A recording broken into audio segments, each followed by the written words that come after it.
Assalamualaikum warahmatullahi wabarakatuh. Masih dengan mata kuliah manajemen isu dan krisis.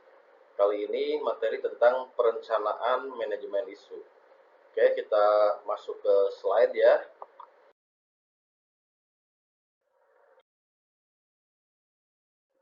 Nah, dalam era komunikasi yang serba cepat dan terbuka, isu dapat muncul kapan saja dan berkembang menjadi krisis apabila tidak ditangani dengan baik.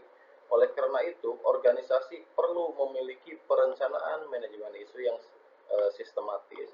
Jadi, di era sekarang ini ya, dengan era teknologi yang serba cepat gitu ya, maka sebagai sebuah perusahaan atau organisasi perlu adanya atau perlu memiliki ya perencanaan manajemen isu.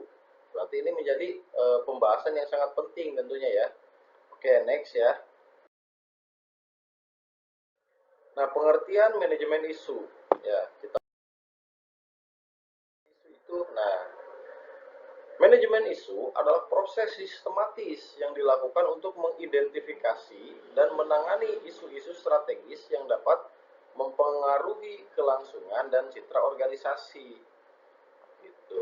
Jadi manajemen isu itu adalah sebuah proses ya, sebuah proses untuk mengidentifikasi, kemudian menganalisa dan menangani isu-isu ya, isu-isu yang bisa berdampak ke reputasi operasional sebuah organisasi atau perusahaan, sehingga ini mempengaruhi atau menghambat keberlangsungan sebuah organisasi seperti itu.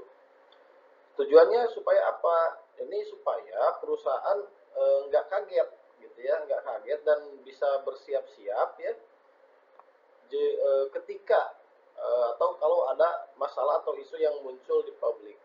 Gitu. Perencanaan dalam. Nah, perencanaan merupakan tahap awal dan sangat krusial dalam manajemen isu.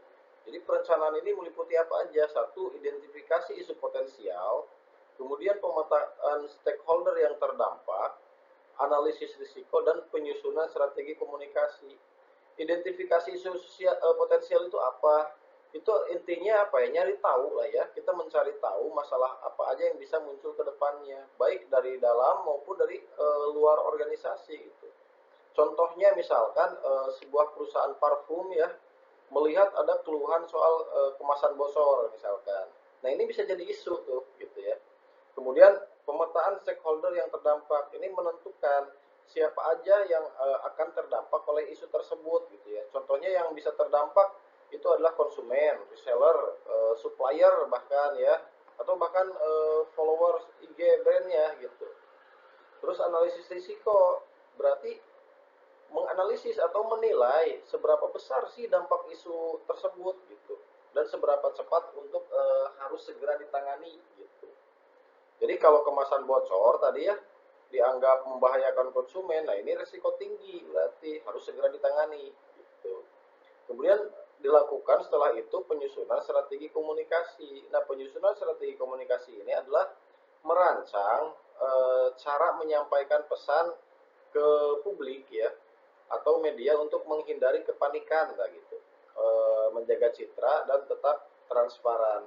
Contohnya misalkan bikin pernyataan resmi di media sosial, klarifikasi ya di website resmi bahwa tim sudah memperbaiki sistem packing dan sebagainya.